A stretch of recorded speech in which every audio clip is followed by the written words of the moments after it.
Result मध्ये मुलांना reserve for backlog यासारखी क्वेरी जर मुलांना तुम्हाला येत असेल बघा, तुम्हाला डिस्प्लेवरती एक मुलाचा मी रिझल्ट टाकलाय, तिथे मी मार्क केलं बघा, रिझर्व फॉर बॅकलॉग अशी जर क्वेरी येते तर याचा अर्थ काय? सो मित्रांनो बघा, ही क्वेरी कोणाला येते? ज्यांचा पेपर क्रिटिकलला होता.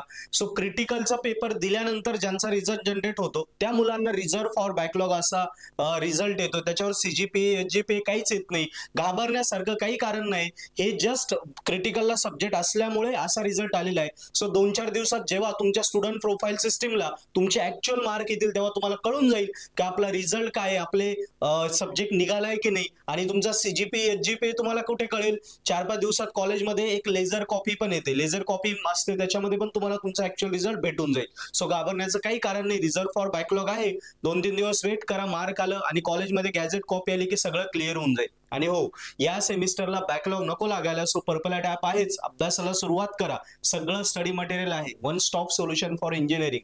Best of luck.